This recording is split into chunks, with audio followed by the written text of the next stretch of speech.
thank you everyone for joining us. It's always nice to have the first session have people actually sign in. I always get a little bit nervous to make sure the links went out appropriately. So thank you all for joining us.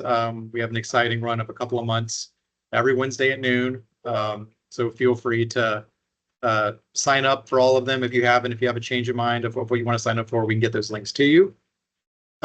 Joining us today, we have Blake Bonham in our Spokane branch, Scott Boucher, our fearless leader, calling on engineers out of our Seattle office.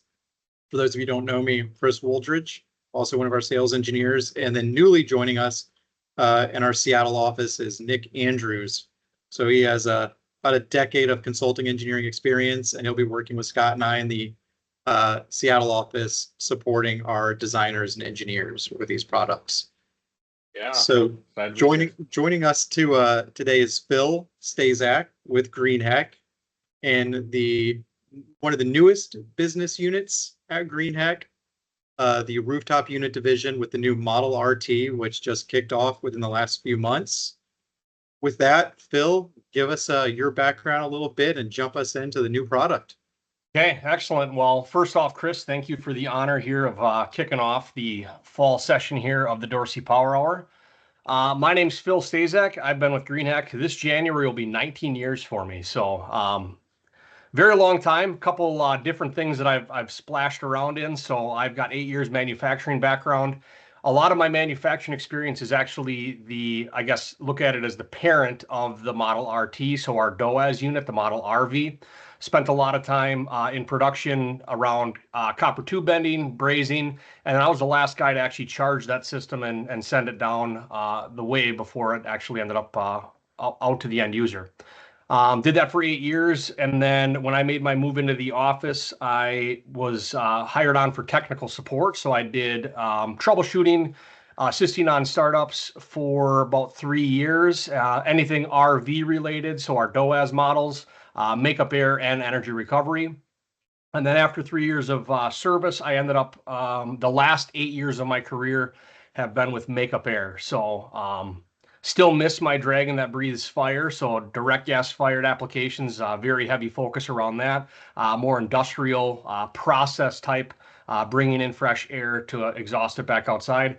And then with the introduction of the Model RT, Chris kind of did a nice job kicking this off. So this is the newest product offering from Greenheck. But really look at it as, and we're going to get into actually the history of Greenheck and applied products. Nothing really new, to be honest. It is a brand new product. It's a brand new offering, but really piggybacking off of, again, the parent of this Model RT, which is our DOAS RV model. So we kicked this off in April, and I looked at it as a great opportunity to, kind of go back to my original roots and go back to the refrigeration side and deal with the brother or sister of our Model RV. So we'll get into the Model RT and kind of a different approach that we decided to take, just making it a revolutionary rooftop unit. So the agenda here, as we go through, we're going to take a look at Greenheck as a whole, just give you a snapshot of some of the manufacturing footprint, where it exists today. We're pretty much scattered across the U.S., but we've really got some focal points throughout the United States. Our applied equipment strengths. So again, yes, this is a brand new product offering, but nothing really new. We've been in the applied product realm, I guess, of offerings since probably the late 1990s. We'll kind of get into the history of that. We're going to look at some industry trends and kind of where codes have shifted us to take the direction or the approach that we decided to take with the Model RT. And then lastly, we're going to get into the actual nuts and bolts. So discuss what the Model RT actually consists of, and some of the things that set it apart from what current rooftop manufacturers are out there and available. So with that, Chris had kind of mentioned it earlier. I don't know how many people logged in a little later, but we do thoroughly enjoy bringing customers on site. This is a great opportunity for us to at least do these presentations virtually. But obviously being able to get in front of the product and actually kick the tires on a lot of these units, that's really, that's my love and passion, is actually being able to get in front of this stuff and show you the inner workings of the unit. So our headquarters is up in Schofield, Wisconsin. So if you look at the state of Wisconsin, we're literally right in the middle of that state. We have an entire product display center that all of Greenheck's products are on display, and most of them are fully operational. So you can get a real world look at a lot of our products in action in our product display gallery. So if you haven't had an opportunity to get out to Schofield, hit up Chris or anybody from Dorsey and try and schedule an event to get out there. Our newest rooftop manufacturing facility is down in Tulsa, Oklahoma. So if you take a look in Oklahoma, I don't know if you guys can see my screen here. We're kind of in that upper northeast section of Oklahoma. And this is the newest investment in Greenheck and probably the largest investment in Greenheck history. So the facility itself, just for rooftop manufacturing and everything around that building with 2 psychrometric chambers, it's around a $100 million investment. Just got certificate of occupancy about 2 weeks ago. So product is ready to roll out the doors in that new facility. But again, most of our manufacturing is going to be up in Schofield, Wisconsin for all Greenheck products, but a lot of our applied products. So when I say applied products, I'm referring to our DOAS units. So model RV, our new RT, our rooftop units, and a lot of our energy recovery ventilators. We're going to have a different campus visit opportunity down in Oklahoma as well. We're planning on opening that up in December. So if you don't get a chance to get up to Schofield to see the entire breadth of product for Greenheck, you can also get down to Tulsa and get a really good look at our rooftop units, our dedicated outdoor air systems, and our energy recovery ventilators. So more of an applied product focus down in Tulsa. But I think the sexiest part about getting down to Tulsa will actually be touring that brand new manufacturing facility. State of the art, a lot of heavy automation. We've got a slide kind of at the end that I'll kind of go through a little bit more of the details there. So hit up Dorse and see what you've got for opportunities to visit either Schofield or Tulsa, Oklahoma. All right, so again, RT is where our focus is today, but kind of go through some of our applied core strengths. So this isn't anything, again, new to Greenheck. We started with energy recovery ventilation back in the late 1990s. When codes really started driving more higher percentages of outside air. And then obviously we have to deal with a means of if we're bringing in outside air and if we're exhausting out air that's already in that building, being able to recover that air and precondition that outside air to aid in our heating and our cooling loads.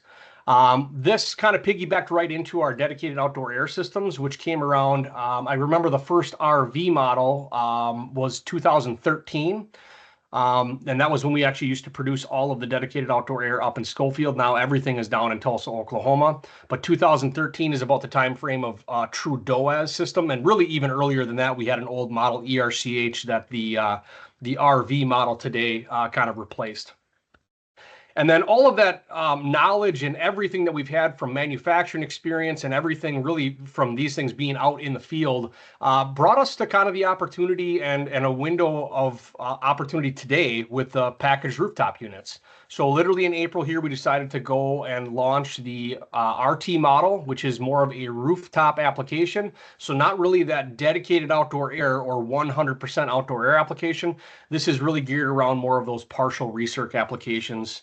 And we'll kind of get into the nuts and bolts of that. Now, primary reason why we decided to get into the rooftop market is a lot of changes in building design. So we are looking at higher R values in our walls. We're looking at better windows. We're looking at more efficient LED lighting. This all brings down your sensible loads. But the one thing that kind of has remained constant, or if anything has actually gained over time, is our demand for outdoor air ventilation. So fresh air ventilation, that really drives up our latent load. So the whole purpose of our rooftop unit is to address temperature and humidity control at the highest possible efficiency in most modern buildings. Now, when we took a look to decide whether or not we were going to actually venture out and go with this rooftop unit, we did a lot of research out there with sales data and trends through Dodge. So when I show this blue bar, I look at this as our current DOAS offering. So our RV model today, look at it as maybe your Aeon RN units, your Daikin Rebel units. So more of your performance or higher end or higher tiered rooftop style units that are more driven around dedicated outdoor air applications or that highest percentage of outdoor air. What we kind of realized is that this unit, even though it was designed around more of a 100% outdoor air application, it actually has tried to play in this market anywhere from 100% outside air all the way down to even anything that's greater than 20%. Now, there's also traditional unitary rooftop units, which most of our minds probably go to when we say rooftop unit. And these are the Trains, Carriers, Yorks, and there are some of the lower end type models that are available by many other manufacturers. But this is more of your plunk and dunk, lowest cost. What's the lowest cost that we can address this building for a minimum outdoor air type circumstance where you're looking at like 0 to 20%. So that's when we look at unitary rooftop units, more of those low cost, low performance type units. So then what we ended up doing is pulling some Dodge data, and we realized that there's this window of opportunity that rather than play around with this high performance, high cost DOAS type unit in an application that's partial recirc, but not necessarily compete really with where that unitary market kind of plays really well as far as, again, that lowest cost approach. Anywhere above that 20% outdoor air, really up to even 70, 80, and even 90% outdoor air applications, that's kind of where the Greenheck RT came into play. So I know this chart shows, up to about 60% outside air, but we're dealing with a unique market right now with this conversation. Dorse and all of the West Coast, like Seattle area, you guys are very low on your humidity load. So we have realized that actually the Greenheck RT, even though it is designed for partial recirc, really anywhere in that 80 and even 90% outdoor air application, it actually tends to perform really well at a lower price point. But kind of piggybacking off of a lot of the performance and a lot of the components that we have in our performance DOAS units. So that's really the approach that we decided to take with the RT. It's kind of that in-between ground. So if we look at it, you've got your basic unitary rooftop unit, which is usually going to lean heavy on initial cost, that lowest initial cost. These are readily available typically. So, you might even be able to make a call and get one of these in 2 weeks. Smaller weight and smaller footprint as well. Then again, you've got the opposite end of this, more of your premium rooftop units or your dedicated outdoor air systems where you have built-in reheat options, modulation. They're very configurable and high efficient, but usually have a higher price tag associated with that. Now, the problem with the unitary market is those are going to be oversized for some of those applications where it's greater than that 20% outside air, or if we go to the opposite end and we go to that high tiered or that highest cost approach, they're typically going to be over specified. So a lot of options and a lot of additional dollars that really might not be necessary for the particular job. So the RT is really that nice in-between point. That was the whole intent with our rooftop launch. So it's kind of that in-between point of that low cost unitary and that high cost premium DOAS. So that's where the rooftop is where it lands. So the current offering, we are at the August timeframe here. So I know this one here, the RT40 does state August of 2025. This was, we're September now actually. So this just launched here in mid-August. So we have currently the cabinet 40 all the way to the 120. So 6.5 tons is currently the smallest offering that we have with our rooftop unit. And then we go as large as 30 tons. So roughly about 1,200 CFM all the way up to 13,000 CFM is the current range. And again, that's all available and selectable in caps today. Our smallest cabinet, that RT20, where it's going to be 3 to 5 tons. This is currently in the works. So we're in the development stage of this. We're doing a lot of testing in our air test chambers and a lot of design work right now to try and trim the cost out of our smallest RV offering. So if we are looking at anything here in the smaller range, so that 3 to 5 ton range, we still do have an answer or a solution as far as the Greenheck product offering goes, but it's going to be our current model RV that is designed for partial recirc applications, and it really is actually priced very well even for where that was intended currently. But we do have the RT20, that smallest cabinet. We're hoping to have that one launched and then have the full product offering here in April of 2026.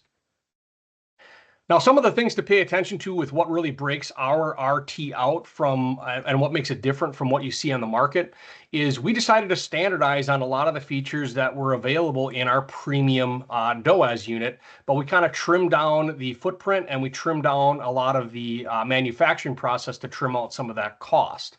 So the red highlighted points here are just really the main differences between, if you are familiar with our current DOAS offering, which is again our model RV, the red is just highlighting the main differences between the RV model and what we have for the RT model today. So we're still standardizing with VFDs and direct drive fans. Microprocessors are going to be built into this. We've got many different filter options here. Pre-painted paint is going to be standard on all units. And then we have modulating components. So lead inverter compressor is standard issue with these. So we don't have an option even for staged or digital scroll type compressors. Everything is going to be that inverter style compressor. Modulating gas furnaces, also standard. And then optional electric heat as well. Now, what's different is we standardized on EC motors for both condensing fans, and that just allows us to optimize our head pressure control and optimize our efficiency for this rooftop application. And then also, we don't need to source two different fans. We've got one fan and you either get one or you get two of them. So that helped reduce the cost by being able to source those in higher volume as well. Now, the other big difference is that side mounted micro channel coil that's on the front side of the unit. So where our current DOAS offering typically has the condensing section hang off of the back side, some of them are even mounted up on the top section. For us to address the current footprint options that are out there for a lot of the rooftop units, that's where we ended up doing the side wraparound microchannel condenser to really trim down that footprint. So we literally bend that condenser coil, and then it mimics a lot more of your dimensions based on tonnage that you'd see in your current rooftop market. Now, another thing that kind of sets us apart and is different from some of our other offerings is we standardized on these nice forklift cutouts as well. This makes it a lot easier for you to, grab a unit off of a flatbed. You might have that crane scheduled for this unit to get dropped onto the rooftop, but you might not have that crane available for it to actually get lifted off of the truck, and just makes it easier for you to maneuver around the job site in general. So that's standard issue on all of the RT models as well. Nice forklift cutouts on the side and end. Now, again, this is really what sets us apart from the unitary market, is optimizing package DX for temp and humidity control and standardizing on those components for variable speed compressors and EC condensing fans. And that's really to optimize on overall temp and humidity control, but really efficiency. So long-term cost is going to be significantly lower on a unit like this, where you're able to dial in on temp and humidity rather than engage or disengage a compressor on and off to try and maintain set point, and not necessarily do a great job of addressing humidity as well. So this is just where air source heat pump, where our hot gas reheat kind of comes into play. So depending on where you are, obviously in the market, and where you are in the country, this is going to vary just depending on what your humidity levels are. But this is going to be this is going to be traditional for your basic unitary unit, where you have a 72-degree set point, occupancy begins, and if you're at that 74 degrees in the space, that unit will turn on, and then it's going to start to cool, and then you're going to hit set point, and then you're going to get below that set point, and then we're going to disengage, and then it's going to climb back up, and it's just this continuous swing of on-off. So even though you're doing a great job, I guess, of maintaining that 72-degree set point, you're not doing a great job of addressing humidity as well. So the benefit of standardizing on modulating compressors or a variable speed type compressor, as well as utilizing hot gas reheat, this basically utilizes that free heat that's already being generated in the system, and rather than rejecting it to that condenser, it's just taking it after your DX or your evaporator coil, so you can strip that humidity down, come across that 55-degree cold coil, but then reheat that dehumidified air back up to something more space neutral, so closer to that 74 or 72-degree discharge. What this allows you to do is same set point of 72 degrees, but now when occupancy begins, for one, that variable speed compressor is really able to dial in. You're not going to feel those extreme temperature swings. It's going to be dialed in for that 72-degree set point, but then also at the same time, we're addressing that humidity and keeping that below that 60% RH. Now, I can also argue with this as well as you can probably get away with higher temperature set points even in the space when you utilize hot gas reheat, because a 74-degree space with less humidity is going to feel a lot more comfortable than a 72-degree space that has a higher humidity percentage to it. So that's just utilizing the advantage. Again, it's optional for hot gas reheat. Standard issue with our air source heat pump options. Now that's the cooling side of it, but let's focus on the modulating heat for the winter months as well. So we're right around the corner here. Again, we're starting to get in the cooler evenings here in Wisconsin. I know you guys don't have the extreme temperatures that we do here, but either way, it still does get cold enough where we're gonna be switching over to heat at some point in the near future. So we have options for modulating indirect gas-fired furnaces. We have full electric heat options or that air source heat pump. And I really think, I mean, your market is probably ideal for that air source heat pump operation. We have capacity to go down all the way to 0 degrees in most cases. So depending on where you are, I guess, in your state, that would probably be sufficient. But even if you needed backup heat, we can go with electric heat as your backup, or even if you can get away with it in your areas. I know that there's certain codes and they're depending on how the standards are and where you are, that you can still get away with gas heat in some areas there out in Washington state. But gas heat is also an option. But 10-to-1 modulation is going to be standard on those gas furnaces. And then modulating SCR controlled electric heat, really giving you optimal temperature control on that option. And again, all the way down to 0 degrees for our air source heat pump operation. Now, for those of you that aren't aware of kind of what I'm talking about with modulating components, this is just a graph to show you the typical unitary type operation where you would have a 2-stage type furnace, and that's either on and high fire, or it might go down and modulate to low fire, or just simply be off. So that's what we mean when I'm saying 2-stage furnace operation. So for this particular example, we've got a 30-degree temp rise. So with 2-stage control, that means we have a 30-degree temp rise in high fire, or it can modulate down. I shouldn't say modulate down. It would stage down to low fire, and it would give you a 15-degree temperature rise, or it would be off. So those are your options. Basically, you would get a 30-degree rise above whatever your outside air condition is, a 15-degree rise, or nothing at all. So what this looks like on a graph is you're going to have a really hard time anytime your outside air temperatures are kind of above that 0-degree mark and maintaining whatever your desired space condition is with that 30-degree temp rise. So here you're going to cycle a lot anytime your outdoor air condition is above 0 degrees, and this is a partial recirc type application. Now that same scenario with the 2-stage type furnace, this is that design airflow. Now a lot of our units out there, rooftop units, DOAS units, you're going to want to be able to modulate the airflow down as well, and that'll typically be about a 50% reduction. Now, when you take that airflow down 50%, you literally take that available 30-degree temperature rise and you now double it. So now your high fire goes to 60 degrees, your low fire is now 30, and then it's off. So here you're going to have a hard time maintaining that room or discharge air temperature, no matter what your outside air condition is, anything above even really dead of winter Wisconsin type weather of minus 20 degrees. And since you guys are pretty mild out there, that's just highlighting really the benefits of having that modulating control for heat side, and I mean, this can really be looked at for the cooling side as well. Now, with the 10-to-1 modulation being standard, even at reduced airflow, that 30-degree temp rise, again, you're very minimal on furnace cycling there, just on your shoulder days or shoulder season when you're closer to that 50-degree outdoor air temperature. Now, one other nice feature that we carried over from our DOAS or our RV model is direct drive supply and exhaust fans. Now, your exhaust fan is going to be an option.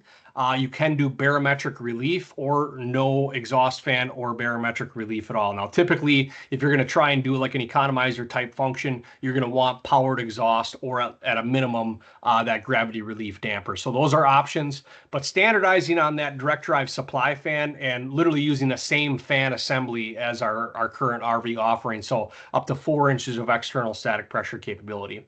Now, if you do go with the direct drive exhaust fan option in our RT model, the one thing that we did different from our DOAS unit, and this was to trim down cost, we went with an axial prop blade style fan instead. And this mimics mostly what you're going to see in the rooftop market for most manufacturers. The only limitation there is going to be obviously your static pressure. So if you've got the higher static pressure, that exhaust fan may have some limitations there. One other nice feature here with the RT is we standardize with our microprocessor controller. A really nice feature with our microprocessor, and I know that this is a big talking point with comfort level and what a factory is providing when they actually state that they're providing factory controls. A lot of other manufacturers out there will maybe give you a printed circuit board and that's their factory controls, and it might require like a third-party device for you to tie into it. We took the stance where we standardize it on a Corel type controller, our Corel platform, and we've been partnered with them since really the late 1990s and early 2000s when microprocessors kind of started becoming a thing with HVAC equipment. And what we ended up doing is they gave us a really nice piece of hardware, and then we've got a dedicated controls team that does all of the software integration and all of the PI loops. Everything is integrated into this controller to make it really seamless for an end user, for a startup commissioning agent, anybody really on a rooftop, to be able to dial in your set points, kind of navigate through and see what the actual unit or controller is doing. And what's really nice is this is the same platform that we use across all of our products. So whether you're on a rooftop working on an energy recovery ventilator, working on a piece of DOAS equipment, makeup air, or an RT model, the look, feel, and function of these controllers is going to be the same no matter what product that you're working on. So really nice 4-screen display here, nice easy menu navigation, so up and down arrows to navigate through your enter button. Here's your power or your program button. And then you've got a nice alarm light as well. Now that alarm light's going to flash, but it's not going to give you a specific code to tell you to go and figure out whatever that blink of 2 and 4 means. It's literally going to state, all right, we have an alarm present. You would hit that alarm button and it's going to tell you what time that alarm occurred, what the specific alarm actually was, and it can trend up to 100 different alarms. Now, another really nice feature with this microprocessor that we offer, you can integrate with building management system if you want. So BACnet MSTP, BACnet IP, so it can talk to an entire building if you'd like. Or if you don't really want to go that full-blown capability of BMS, standard issue at no additional cost with these controllers is Web UI. So a web user interface is built into every single one of these controllers that goes out the door. So what that basically means is there's a unique IP address. So here's the little IP address. I hope you guys can see my mouse here, but that little IP address, if you enter that IP address that's specific to each controller, and if you land an Ethernet cable up to the controller on any one of these units, you enter that web UI address into Google or whatever it is, we give you a really nice web user interface that pops up and allows you to pull up this display. So it's just like you're right in front of the unit to be able to make changes, view status, view alarms, anything like that. There's some trend data that you can pull. Up to 7 days of trend data is stored in these controllers as well. Really nice features as well, that there are actual links built into this for your manuals and everything like that. So manual associated with the unit as well as a manual associated with the actual controller. That's all built into this web user interface. So you don't have to go full-blown BMS. If you land an Ethernet cable to these, it can be specific on your network and you can tie into many different units. Each unit would have its own specific web address that you would have to go into. Last thing that I want to mention as far as the benefit around our microprocessor controls is we are one of the only manufacturers that I'm aware of that we integrate a factory commissioning option. So if you go into a commissioning menu, we can walk a guy through a startup. On a say like the furnace side, it starts out with, hey, is your manometer hooked up to the manifold? Yes or no. It's literally a series of yes and no questions, and the controller, as you answer the questions, the controller will actually force the unit, say, on in high fire, or it'll force it down to low fire once you progress through all the different menus to actually commission a unit. We're also doing this on the refrigeration side of things as well. So making it almost a toolless style startup or commissioning process. So when you enter that furnace or that commissioning menu for the cooling side of it, we're already monitoring your head pressure. We're monitoring those liquid line and suction line temperatures. That's so that we know what the subcooling and superheat is actually at. So really making this to the point where you can dial in commissioning on the cooling side and heating side with just a series of yes and no questions. And like I said, I think we're one of the few manufacturers that actually offer something like that, where if you have basic HVAC knowledge and the ability to kind of navigate through this controller, you can pretty much do a commissioning, I would say 10, 15 minutes. Your refrigeration side of it might take a little bit longer there, just to make sure, obviously, that the unit is operating for a little bit longer. But otherwise, commissioning is pretty easy in these controllers as well. Now, one other thing that we carried over from our DOAS offering, and this would be much different from your typical unitary type units where it would be fiberglass insulation. We are fully foam injected panel construction. So it is, walls are all going to be R8 1-inch. Your roof and your base are all going to be that 2-inch R16 value. So 2-inch roof and base, 1-inch, all foam injected, really rugged construction. This is what allows us to do that up to 4 inches of external static pressure. So in summary, just kind of taking a look right now where we're at. So again, the August, which this was about 2 weeks ago that we just released the August cap selections. So now our RT40 is slotted into caps. So anybody has access to our full engineered version of caps, just go to our website and you can download that, and you're using the same exact software that anybody from Dorse would use to lay out equipment, including us here at the factory. The only thing that it's lacking is the pricing aspect of it, but otherwise gives you really the full functionality and options to lay out equipment. So right now the RT40 all the way up to the RT120. So again, 6 tons all the way up to 30 tons is our current offering. We do have curbs available in all of our models now. Coil coatings are also available. 65 kA SCCR requests are finally just a standard selectable option in caps. Used to be a special design request for us all the time. We've seen a lot of demand around that higher SCCR rating as of recent. So now making that a lot easier and not pushing out lead times by doing that by special design request. Now AHRI certifications are coming. Time frame on that should be late September, where we will be AHRI certified for 340, 360, which is for partial recirc applications. Our DOAS offering will carry the AHRI certification for your AHRI, 90, I believe, or 910 for 100% outdoor air applications, or 920. And then Revit content is also available either in caps, or you can actually access that right on our website as well. Now, future state, one limitation and one of the biggest demands I think that we've gotten, I just want to make sure that we're clear that we are aware. Our current RT offering is limited to down discharge and down return positions only, but we are working on getting that horizontal discharge and return option in the near future. So right now, main focus is getting that entire RT20, or that 3-ton all the way to 30-ton offering, get our production facility up and operational. And then once we've kind of got that all checked off, our number one item is to address for redesign or offering different options is that horizontal discharge and return.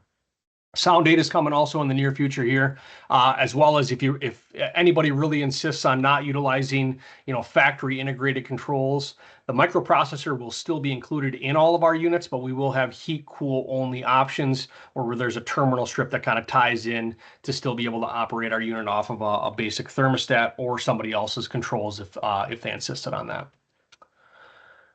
So RT versus RV. So again, the current RT, or our rooftop type application, versus our RV DOAS offering that has been around since 2013. The green is just really the main differences there. So the RV, if you need a little bit more capacity, in August here, we just bumped up to 100 tons of capacity, or around 30,000 CFM. And then if you need any water options, so chilled water, hot water, that's still going to be limited to our RV model as well. RT is limited to DX cooling only, air source heat pump, or gas heat or electric heat. So any of your water options, again, RV model only. So 16-to-1 modulation versus 10-to-1 RV versus RT. That's just because the RV is really designed around that 100% outdoor air application, because you're dealing with more of the mixed air with a rooftop type application. You don't need that highest turn down capability on the furnace side of things. Built-in energy recovery options are limited to our current DOAS or our RV offering only. So if you need a wheel or a core integrated into that unit, that is where our RV is definitely going to shine still. And then remember that the RT is really geared around that partial recirc application. That return air is going to be standard issue with those units. So return air opening, one damper driving both. Could it run at 100% outside air? Absolutely, but that's not really the intention of what the RT is. It's really designed around that partial recirc. So if you got 100% outdoor air application, that's still where the RV model is going to exist today too. This is just a nice little snapshot. I know we covered a lot on the RT, but just to let you know about our current DOAS offering, our RV, RVE, and RVC models. So the E is the energy recovery with energy recovery wheel, and then the C at the end is our core options as well. So that would be our RV DOAS offering, and again, all the way up to 100 tons of cooling now and 30,000 CFM with or without energy recovery. This is that newest product expansion. So we'll be adding air source heat pump, a smaller air source heat pump unit, taking you down to 3 tons. Should be available hopefully here in December. But then our largest housing just became available here in August, taking you again all the way up to that about 29,000 CFM on the upper end. Chilled water and hot water, though, for that largest capacity, that'll be future state. So right now it's limited to PDX only. Energy recovery ventilators. So anybody that is familiar with Greenheck, and again, our applied product focus, we also offer dedicated energy recovery ventilators as well. So if you're just looking for that standalone wheel or core option, take you all the way up to 6,000 CFM for airflow ranges with this type of product. And again, cores and wheels are available. And with those cores, we offer the polymer and fiber options as well. Now, core going to have a little bit lower efficiency versus the wheel. You're sitting at about 60% with the core and around 72 to 75% utilizing the energy recovery wheel. Now, one nice little feature here, I'll actually go back to this slide to highlight this guy right here. So this newest model down at the bottom, this is our ERVI. So this is our indoor tempering unit with built-in energy recovery. So you have core options, or sorry, wheel options with this one as well, built-in and integrated exhaust and supply, and then currently an offering for electric heat as well. Future state chilled water and hot water applications as well, but a really nice low profile air handler type unit to address energy recovery style options where you got to maybe cram it up into a drop ceiling. So this is an aerial view of what that looks like. So this is looking at that unit from the top down. So again, exhaust and supply wheels here. ERVI 10 is only 18 inches high. And then even our largest offering, our 20, is only 23 inches high. So it really makes it nice and easy for you to kind of get that up into a ceiling and minimize that footprint as far as the overall height of this unit. They're a little bit longer because of that, but again, they're really there to address that indoor type application for drop ceilings. These will technically, I mean, I like this, I get fit through a 36-inch doorway, but technically these units actually could fit through really a 23-inch or an 18-inch door as well. You just turn it sideways. But obviously those doors don't really exist, so pretty common. But bottom line is this is made to also detach in modules, so it will always ship fully assembled, but you can also break it down to make it easier for you to bring in and out of a building as well. All right, so our rooftop manufacturing, this is again the largest investment in Greenheck history down in Tulsa, Oklahoma. So this map here, this building 700 is the last building to go down in our Tulsa, Oklahoma campus. We did just break ground in Knoxville, Tennessee. Another campus that's going to be just slightly larger than what you see here for footprint in Tulsa. Knoxville, the first building, again, we just broke ground, I think about a month or two ago. Damper facility going on there, but it will be a campus that's very similar to what we see here and maybe even a little bit larger.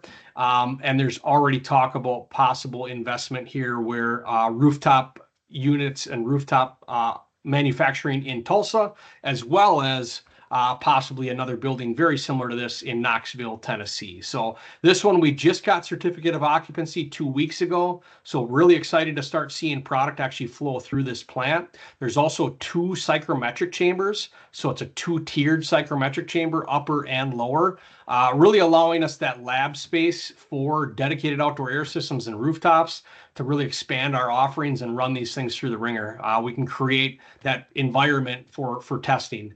So that's probably one of the most precious things when it comes to this piece of equipment is the testing that's revolved around it. And now we'll have those facilities set up in our own building, actually. So great to see there as well. So 200,000 square foot facility here. Now, what really sets, again, the rooftop unit apart is look at it as it's literally the little brother or little sister of our current DOAS offering, because it's using those same exact components, but it's just slimmed down or trimmed down construction more than anything else. But the way that we were able to really take out some cost is it's really around the manufacturing facility itself. So heavy automation. So the fabrication side of it is really going to be a lights out type operation. So it's going to go from flat sheet stock to punch to form. There's racking systems for storage. And then there's these AGVs or automated guided vehicles that will actually move that material throughout the plant, whether it's in the final assembly process or if we're just moving material around. So rather than guys driving around forklifts, we've actually got automated guided vehicles with this GPS tracking system to move that stuff around the plant. Foam injectors. So I kind of emphasize the fact that even our ERVI actually is full 1-inch foam injected panel construction, that low profile indoor air handler. But then our RT model also mimics the same thing as our RV or our DOAS offering with that foam panel construction. That's all automated as well. So literally a conveyor belt system that takes those panels through. And there's a robot with basically those injector guns that will come through and inject that foam into those panels and go through a curing process. So automating that as well. So all of this basically allows us for increased output, higher consistency, and really better quality, and allows us to trim down that cost on that RT offering. Okay, and with that being said, that is everything that I have to cover the newest rooftop unit. And now I'll open it up for questions. I did see some things come in, I guess, while I was presenting, but Chris, I can do one thing at a time, so I wasn't able to read those as they were coming through. And Chris, you're muted. You think I would have done this enough times by now to not mute myself? Thanks again, Phil. Yeah, we definitely had a really nice question here from Corey, and I think I was able to get most of those elements addressed. It was regarding the heat pump operation. Some of those are right out of the Greenheck caps and the IOM regarding supplemental and backup electric heat, low ambient operation. One was an interesting one that I hadn't thought about is, does the defrost water dump onto the roof, or can it be collected and drained back into the building? Yeah, so it does dump onto the roof. So the whole defrost cycle, it will, I mean, that outside coil, and that coil is integrated in part of that outdoor condensing unit. So that it'll just drip right onto the roof. Yeah, so Greenheck wouldn't have anything to do with how you plan on disposing it. Where I think you mentioned running heat tape and then having it drain. It's probably about the only way to do it, right? I know we're always worried about the potential of it freezing again on the roof as it defrost collects and then refreezes. Are there any other questions? I think I got most of the heat pump questions addressed, but anything regarding our energy recovery products, makeup air products, DOAS products, the new model RT? We're happy to hang around and answer. Bill, you may have just done too good of a job that you addressed everything for everyone. Amazing. Yeah. Well, who knew that I was just so full of knowledge that I would just address it all, right? I mean, I knew that because I've known you for over a decade now. Well, with that, we'll hang around for another minute. Thank you to everyone who joined. Please reach out to Nick, Scott, Blake, myself, your your Dorsey account manager. If you have any questions, you want to learn more, if you'd like Phil to give a similar presentation to your individual firms, we're happy to do that. And like we mentioned, we love taking trips out to the factory. There's so much to see, so much to do across the entire breadth of what Greenheck has to offer. So with that, thank you everyone, and we'll hang tight and hope to see you next week.